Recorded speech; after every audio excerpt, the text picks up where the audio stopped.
Hi గారు, welcome to our channel. ప్రస్తుతం మనతో పాటు దాము బాలాజీ గారు సీనియర్ జర్నలిస్ట్ ఉన్నారు. వారితో ఒకసారి మాట్లాడదాం. సార్ నమస్కారం సార్. నమస్తే. సార్ 2024లో సినిమా ఇండస్ట్రీలో ఎన్నో సినిమాలు వచ్చి హిట్స్ కొట్టినప్పటికీ కొన్ని వివాదాలు కూడా చాలా మట్టుకు చుట్టుముట్టాయి సార్. అంటే ఇప్పటి వరకు ఎప్పుడు లేనన్ని వివాదాలు ఇండస్ట్రీని ఈ సంవత్సరమే కలవరపరచడం మనం చూస్తూ వస్తున్నాం. నాగార్జున గారి ఇష్యూ కావచ్చు, అల్లు అర్జున్ గారి ఇష్యూ వచ్చి చాలా ఉన్నాయి. సో ఎందుకు ఈ విధంగా ఇంత ఫేస్ చేసింది వివాదాలని సినిమా ఇండస్ట్రీ? దీనికి గల కారణాలు ఏంటి? అసలు ఏ వివాదాలు ఫేస్ చేసింది ఈ ఇయర్ లో సార్? మామూలుగా అన్ని రకాల ఇండస్ట్రీలో వివాదాలు ఉంటాయి కానీ సినిమా ఇండస్ట్రీ అనేసరికి ఏమవుతుందంటే అది పాపులర్ ఇది కాబట్టి ప్రజలకి ఇంట్రెస్ట్ కాబట్టి ఆ, ఎందుకంటే స్క్రీన్ మీద వాళ్ళు కనబడినప్పుడు లార్జర్ దాన్ లైఫ్ ఇమేజ్ అనేది సినిమా వాళ్ళకు ఉంటుంది. సో అందుకని వాళ్ళ జీవితాల్లో ఏం జరిగినా అందరికీ ఆసక్తి ఉంటుంది. ఎక్కడైనా పోయినా మనకి మగవాళ్ళు కలిసినప్పుడు మాట్లాడుకునే రెండే టాపిక్స్, ఒకటి రాజకీయాలు, ఒకటి సినిమా. ఏ క్రౌడ్లో పోయినా ఈ రెండు కంపల్సరీ ఉంటాయి. మిగతా ఏమున్నా లేకపోయినా ఈ రెండు అయితే ఉంటాయి. సో రాజకీయాల కంటే కూడా సినిమా వచ్చేసరికి కొద్దిగా జ్యూసీ ఐటమ్స్, డార్క్ సైడ్ ఇవన్నీ ఉంటాయి. ముఖ్యంగా అఫైర్లు ఇవి ఎక్కువ సినిమా రంగానికి సంబంధించి జనరల్గా ఉంటాయి. అయితే ఈ 2024 విచిత్రంగా మన తెలుగు సినిమా రంగానికి సంబంధించి వివాదాలు ఇప్పటి వరకు మనం ఈ మధ్యకాలంలో ఎప్పుడు ఎన్ని వివాదాలని చూడలేదు. ఒక్క సంవత్సరంలో ఎన్ని వివాదాలు ఎప్పుడు రాలేదు. ప్రధానంగా ఏవేవి వివాదాలు వచ్చాయనేది మనం బ్రీఫ్గా చెప్పుకుంటే, ఫస్ట్ మనకి రాజ్ తరుణ్ అబ్బాయి పెద్ద పాపులర్ కాదు, అతను పెద్ద హీరో కూడా కాదు, ఏదో ఒక చిన్న రేంజ్లో అతను పాటుకెళ్తున్నాడు. కానీ లావణ్య అనే ఒక అమ్మాయి అతన్ని దాదాపు నెల 2 నెలల పాటు అదే నడిచింది వాళ్ళిద్దరు వ్యవహారం. తనని లైంగికంగా తను యూజ్ చేసుకొని వదిలేశాడని, దాంతో అది పెద్ద వివాదంగా మారిపోయింది. సో ఆ తర్వాత అది సద్దుమణిగింది. దాని తర్వాత మనకి జానీ మాస్టర్ ఆల్రెడీ పాపులర్, అతను ఆల్రెడీ నేషనల్ అవార్డు కూడా వచ్చింది. అతని మీద కూడా ఒక సీరియస్ అలిగేషన్, అతని మీద అయితే మామూలుగా కేసే కాకుండా పోక్సో కేసు కూడా పెట్టారు. అంటే మైనర్ బాలికను లైంగికంగా కలిశాడు, అది ఆమెను ఫోర్స్ఫుల్గా చేశాడని ఆమె కంప్లైంట్ ఇచ్చింది. ఫోర్స్ఫుల్గా చేసిన, ఆమె ఆమోదంతో చేసిన మైనర్ బాలికతో సంభోగం అనేది ఖచ్చితంగా అది పోక్సో కిందకే వస్తుంది, అది రేప్ కిందకే వస్తుంది. ఆమె అనుమతి ఉన్నా కూడా రేప్ కిందకే వస్తుంది. సో అది ఆయన ఎదుర్కొన్నాడు. దాంతో ఆయనకి అవార్డు క్యాన్సిల్ కూడా చేశారు కమిటీ. ఆయన కెరీర్ కంప్లీట్గా డ్యామేజ్ అయిపోయింది. జైలుకి కూడా 36 రోజులు జైలుకి వెళ్ళి వచ్చాడు. ఇక నాగార్జున ఎన్కన్వెన్షనల్ సెంటర్ని కూలగొట్టడం అనేది కూడా చరిత్రలో ఎప్పుడు జరగలేదు. కేసీఆర్ లాంటి వాళ్ళు కూడా టచ్ చేయలేదు.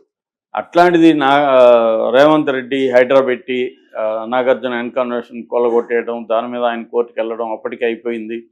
సో ఇది రేవంత్ రెడ్డికి మంచి పేరు తీసుకొచ్చింది, ఒక ప్రజల్లో ఒక హీరోయిక్ ఇమేజ్ తీసుకొచ్చింది. కానీ అట్లాగే ఈయనకి కూడా నెగిటివ్ కూడా అయింది. ఎందుకంటే ప్రజల ఇది చెరువులను ఆక్యుపై చేసి, దుర్గం చెరువును ఆక్యుపై చేసుకుని కట్టుకున్నాడని ఒక నెగిటివ్ ఇది కూడా నాగార్జునకు వచ్చింది. దాని తర్వాత అదే నాగార్జున ఫోన్ ట్యాపింగ్కి సంబంధించి లింక్ చేసి కేటీఆర్, ఇటు నాగ చైతన్య, సమంత విడిపోవడానికి కారణం కేటీఆర్ ఫోన్ ట్యాపింగ్ అని, ఆ కేటీఆర్ దగ్గరికి సమంతను పంపించమని కేటీఆర్ అడిగాడని, నాగార్జున కూడా పొమ్మని చెప్పాడని, అందుకనే అమ్మాయి వెళ్ళిపోయిందని ఒక తీవ్రమైన ఆరోపణ. నాగార్జున ఫ్యామిలీ, అక్కినేని ఫ్యామిలీ మీద ఈ స్థాయిలో ఇంత తీవ్రమైన ఆరోపణలు ఇప్పటివరకు ఎవరు చేయలేదు. కొండా సురేఖ, అది సాక్షాత్తు కాంగ్రెస్ మంత్రి చేయడం, దాన్ని ఎవరు కాంగ్రెస్లో ఖండించలేదు ఇప్పటివరకు. ఆమెకి ఏ రకమైన పనిష్మెంట్ లేదు. కాకపోతే నాగార్జున కోర్టుకు వెళ్ళి గట్టిగా ఫైట్ చేస్తున్నాడు. ఈ విషయంలో నాగార్జునకి అగైన్ సింపతి అయితే జనాల్లో వచ్చింది. ఆమెకి వ్యతిరేకత, కాంగ్రెస్ పట్ల వ్యతిరేకత కూడా వచ్చింది. ఇక ఆర్జీవి ఎంత పాపులర్ మనకు తెలుసు. ఆయన వివాదాలు తెచ్చుకుంటుంటాడు, ఆయనే క్రియేట్ చేసుకుంటుంటాడు. ఆయన సినిమాలు ఎప్పుడైనా రిలీజ్కుంటే ముందు 1 month 2 months నుంచి వివాదాలను ఆయన క్రియేట్ చేసుకోవడం, ఏవి లేకపోయినా కూడా ఆయన బోరు కొడితే వివాదాలు క్రియేట్ చేసుకోవడం అనేది చూస్తుంటాం. కానీ ఆయన ఫస్ట్ టైం ఆయన దాదాపు అరెస్ట్ వరకు వెళ్ళిపోయింది. ఇంకా అరెస్ట్ అవుతాడేమో అన్న స్థాయికి వెళ్ళిపోయింది. కోర్టులోకి వెళ్ళింది కేసు. ఆయన మీద ఎప్పుడూ లేని స్థాయిలో మీడియా చాలా ఘోరంగా ఆయన్ను ప్రొజెక్ట్ చేసింది. ఆయన మామూలుగా అయితే తనకి యాంటీగా ఎవరు మాట్లాడినా ఆయన పట్టించుకోడు, పైగా ఆనందిస్తాడు. కానీ అట్లాంటిది ఆయన కూడా ఇరిటేట్ అయ్యాడు, ఆయన కూడా బాధపడ్డాడు, సఫర్ అయ్యాడు దీనివల్ల. అంటే రామ్ గోపాల్ వర్మను కూడా సఫరింగ్ లైక్ తీసుకురాగలిగింది, బాధ పెట్టగలిగింది ఈ ఇష్యూ. ఆ మేరకి లోకేష్ కానీ అక్కడ పవన్ కళ్యాణ్ కానీ సక్సెస్ అయ్యారు. జైల్లో పెట్టలేకపోయినా ఆయన ఇబ్బంది అయితే పెట్టగలిగారు. సో దానివల్ల ఆయన ఏమైనా తగ్గుతాడంటే చెప్పలేం, కానీ ఓవరాల్గా అయితే రామ్ గోపాల్ వర్మ అయినా ఇంకొకరు అయినా మేము వదలము అనే ఒక సిగ్నల్ అయితే వాళ్ళు ఇవ్వగలిగారు ఆ కేసులో. ఏదేమైనా ఆయనకి ముందస్తు బెయిల్ వచ్చింది కాబట్టి సేవ్ అయితే ప్రస్తుతానికి అయ్యాడు. కానీ అది మళ్ళీ వాళ్ళు ఎప్పుడు కావాలన్నా దాని పైకి లేపగలరు. రామ్ గోపాల్ వర్మ మళ్ళీ ఎప్పుడైనా కొంత వాళ్ళ భాషలో తోకాడిస్తే మళ్ళీ ఆ కేసును ముందుకు తీసుకెళ్ళగలరు. అట్లాగే గవర్నమెంట్లో ఫైబర్ నెట్ నుంచి ఈయనకి 2 కోట్లు ముట్టిందన్న ఒక వాదన కూడా బయటికి తీసుకొచ్చారు. దాని మీద కూడా ఈయన కోపంగా నేను నోటీసులు ఇస్తాను మీడియాకి అని కూడా అనౌన్స్ చేశాడు. అది ప్రస్తుతానికైతే ఇది ఉంది. ఇవన్నీ కూడా టు బి కంటిన్యూడ్. ఇవన్నీ అంటే నాగార్జునది కంటిన్యూ అవుతుంది 2025లో, ఎందుకంటే అది కేసు కోర్టులో ఉంది. తర్వాత రాజ్ తరుణ్ది కంటిన్యూ అవుతుంది. ఇటు వీళ్ళందరిది రాజ్ తరుణ్ది అవుతుంది, జానీ మాస్టర్ది అవుతుంది, వీళ్ళందరూ కూడా కంటిన్యూ అవుతాయి. ఫుల్ స్టాప్ లేదు వీటికి. ఇక మోహన్ బాబుది మొన్ననే చూసాం, అది కూడా ఫుల్ స్టాప్ లేదు. 24 వరకు డెడ్ లైన్ పెట్టాడు కమిషనరు సుధీర్ బాబు. 24 తర్వాత మోహన్ బాబు వెళ్ళి అటెండ్ అవ్వాలి విచారణకి అటెండ్ అవ్వకపోతే అరెస్ట్ వారెంట్ ఇష్యూ చేస్తామని కూడా ఆయన హెచ్చరించారు. ఆల్రెడీ గన్స్ కూడా అక్కడ చిత్తూరు జిల్లాలో గన్స్ కూడా హ్యాండ్ ఓవర్ చేశాడు. ఆయన రంజిత్ అనే ఒక TV9 విలేకరిని కొట్టించడంతో ఆయన మీద మొట్టమొదటిసారిగా హత్యానేరం మోపబడింది. అది కూడా అరెస్టు వాళ్ళ ఇంటి దగ్గరికి వెళ్ళింది. సో చివరికి ఆయన సారీ చెప్పాడు. కొంత వాళ్ళతో ఏదో ఒప్పందం కుదుర్చుకున్నట్టుగా అర్థమవుతుంది. కేసు విత్డ్రా చేసుకోమని. ఏదేమైనా మోహన్ బాబుకి డిఫికల్ట్ టైమ్స్. ఒక లీగల్గా ఈ ఇబ్బందులు ఉంటే ఫ్యామిలీ ఇప్పటికి కూడా మొన్న కూడా పంచదార పోసాడు జనరేటర్లు అని అతను మనోజ్ ఆరోపించాడు. సో ఈ రకంగా వాళ్ళ ఫ్యామిలీ అయితే ఈ మధ్యకాలంలో ఎప్పుడు లేనంతగా బదనమైంది. ఇక పోసాని ఆలీ ఇద్దరు కూడా రాజకీయాల్లో యాక్టివ్గా ఉండాలనుకున్నారు. ముఖ్యంగా పోసాని చాలా యాక్టివ్గా ఉన్నాడు.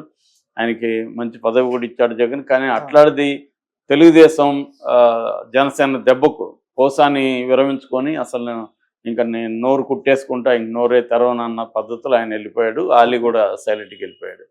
ఇది కూడా ఒక ఇదే అని చెప్పొచ్చు. అది కూడా ఆగినట్టు చెప్పలేము. పోసాని మీద 50 కేసులు ఉన్నాయి. వాళ్ళకి ఎప్పుడు కాలినా మళ్ళీ ముందుకు తీసుకొచ్చే అవకాశం ఉంది.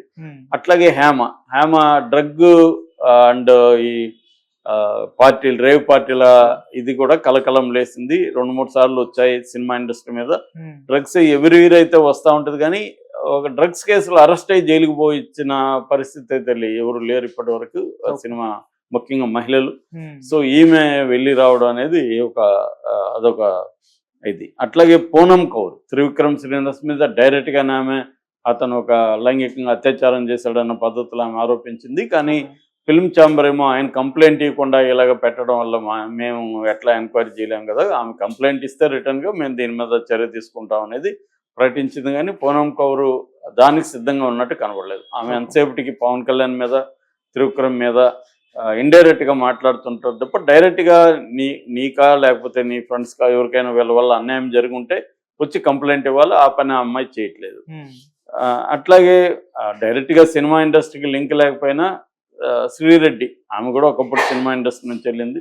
ఆమె కూడా నేను విరమించుకున్నాను డైరెక్ట్గా ఆమె సారీ చెప్పింది. ఒక రకంగా కాలు పట్టుకునే పరిస్థితి ఆమె క్రియేట్ చేసుకుంది. మేబీ అందుకని ఆమెకు ఇప్పటి వరకు ఇంకా ఆమెను అరెస్ట్ అయితే చేయలేదు. కేసులు అయితే ఉన్నాయి.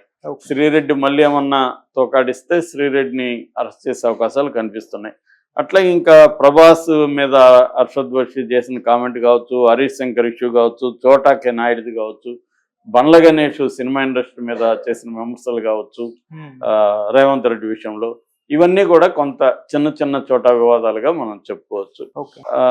బేసిక్గా ఏంటంటే రేవంత్ రెడ్డి వచ్చిన తర్వాత రేవంత్ రెడ్డి సినిమా ఇండస్ట్రీ మీద ఏమాత్రం సాఫ్ట్ కార్నర్ ఉన్నట్టు కనబడలేదు. దానికి ఒక కారణం ఏంటంటే గతంలో సినిమా ఇండస్ట్రీలో కొంతమంది మెజారిటీ ఇటు కేటీఆర్తో కలిసి ఉండడం, బీఆర్ఎస్ కొంతమంది మంత్రులతో వాళ్ళు బాగా ఉండడం, ఇదంతా రేవంత్ రెడ్డి కోపం తెప్పించింది. అట్లాగే తాను సీఎం అయినా కూడా తనను పట్టించుకోలేదని, తను చెప్పిన వాటిని ఏది కూడా ఇండస్ట్రీ సీరియస్గా తీసుకోలేదు. గద్దర్ అవార్డ్స్ విషయం కావచ్చు, డ్రగ్స్కి సంబంధించి ప్రమోట్ చేయాల్సిన డ్రగ్స్కి యాంటీగా ప్రమోట్ చేయమని వీడియోలు చేయండి అని పిలిపిస్తే ఎవరు పట్టించుకోలేదు.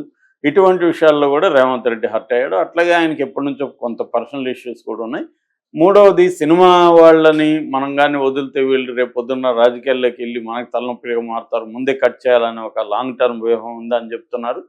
అట్లాగే సినిమా వాళ్ళని దెబ్బతీయడం ద్వారా తాను పాపులర్ అవ్వచ్చు అన్న ఒక ఇది కూడా, అంటే వీళ్ళేమో సూపర్ హీరో వాళ్ళు కాదు నేను అని ఈయన డిక్లేర్ చేయదలుచుకున్నాడు. ఢిల్లీలో కూడా చెప్పాడు, నేను కూడా స్టార్ని, నాకు కూడా ఫ్యాన్ క్లబ్స్ ఉన్నాయని ఆయన అనౌన్స్ కూడా చేశాడు.